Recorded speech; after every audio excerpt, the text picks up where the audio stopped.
پہلے آپ سب کے لیے اپنے لیے ایک اہم سوال جو زیادہ ضروری ہے، اس کی وجہ یہ ہے کہ ہادی ٹی وی کے جو ناظرین ہیں وہ تمام مکاتب فکر سے ہیں، اور یہ افتخار ہے ہمارا، اہل بیت اطہار علیہ السلام کسی کی جاگیر نہیں ہے، ان کا دروازہ تمام لوگوں کے لیے کھلا ہوا ہے۔ بہت سخت ایک واقعہ بھی سناؤں گا آپ کو عمر رضا علیہ السلام سے متعلق۔ پہلے قبلہ سوال لیتے ہیں، قبلہ بالآخر امام کا ہونا کیوں ضروری ہے؟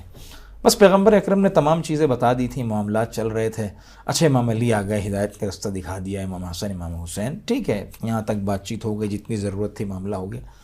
اس کے بعد بھی مسلسل قیامت تک کے لیے پروردگار کہہ رہا ہے کہ میری طرف سے ہادی کا ہونا ضروری ہے، یا ہمارا عقیدہ یہ ہے کہ ہادی کا ہونا اس کائنات میں ضروری ہے۔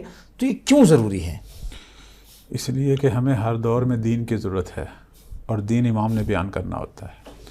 پیغمبر اسلام صلی اللہ علیہ وآلہ وسلم نے جتنا دین بیان کیا وہ اسی زمانے کے لیے کافی تھا، لیکن بعد والے ازمنہ کے لیے، بعد والے جو زمانے ہیں ان کا دین پیغمبر نے بیان نہیں کیا تھا، وہ منتقل کیا تھا اپنے اوصیاء کو۔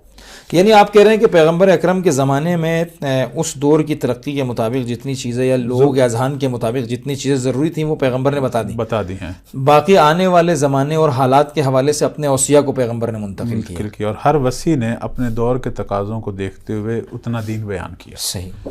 اب تک جو ہمارے پاس دین بیان ہوا ہے یہ امام عسکری علیہ السلام اور غیبت صغریٰ کے اندر جو ان کے نائبین خاص تھے ان کے ذریعے جو توقیات صادر ہوئی ہیں اس حد تک بیان ہوا ہے، لیکن پھر بھی آپ دیکھیں ہم بعض مسائل میں ابھی بھی اضطراب کا شکار ہیں، فقہا میں جو اختلاف ہے، تو ابھی بھی دین مکمل بیان نہیں ہوا۔ عصر ظہور جب شروع ہوگا۔ اچھا قبلہ، اگر دین بیان نہیں ہوا، ایک سوال اور ایڈ کر جی اگر دین کامل بیان نہیں ہوا تو یہ تقریباً 1100-1200 سال سے جو ہم بغیر امام کے ہیں، ان ساری مشکلات میں اگر اللہ نے ہادی کے ذریعے ہی دین بیان کروانا تھا تو پھر ہادی کو غیبت میں کیوں رکھا ہوا پروردگار؟ غیبت کا جو فلسفہ ہے اپنا، وہ تو بہت ساری چیزیں ہیں، لیکن امام اسی وقت غائب ہوئے ہیں کہ جب اتنا دین بیان ہو چکا تھا جو عصر ظہور تک کے لیے کافی تھا۔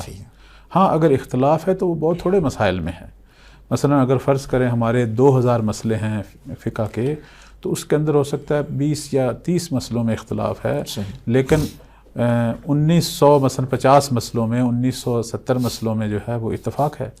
اتنا تھوڑا سا اختلاف جو ہے وہ ہمیں نقصان نہیں پہنچاتا۔ اچھا وہ اختلاف بھی شاید جزوی ہے، اور اس میں بھی حق بیان ہو چکا ہے، صرف حق کو ڈھونڈنا ہے، اس لیے فتوے ذرا مختلف ہو جاتے ہیں۔ امام زمانہ اجل اللہ فرجہ شریف نے غیبت کے زمانے میں ہمارے حال پہ نہیں چھوڑا ہمیں، انہوں نے 2 طریقے سے ہدایت کا سلسلہ جاری رکھا ہے۔ صحیح۔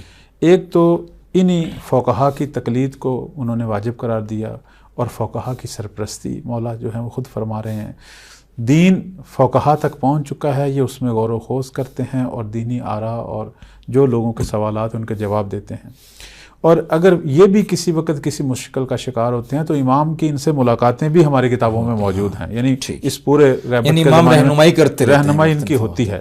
لیکن ایک عام آدمی کو جب کسی مسئلے میں ضرورت ہوتی ہے تو وہ فقیہ کی طرف جاتا ہے، لیکن جب فقیہ پھنستا ہے کسی پیچیدگی میں تو امام کی طرف سے جو ہے رہنمائی ہوتی ہے، اور اس پر ہمارے پاس بہت سارے واقعات بھی ہیں، ہمارے بڑے بڑے فقہا کے ساتھ مولا کی جو ہیں وہ ملاقاتیں ہر دور میں رہی ہیں۔ ایک تو یہ ہے، بس ہدایت ظاہری کا اہتمام ہے۔ ایک ہدایت ایسی ہے جو صرف امام نے دینی ہے، اس کا بھی ہمیشہ اہتمام ہے، وہ ہے ہدایت باطنی۔ وہ میں جتنا اپنے اندر تقویٰ پیدا کروں گا اتنا امام کے قریب ہوتا جاؤں گا۔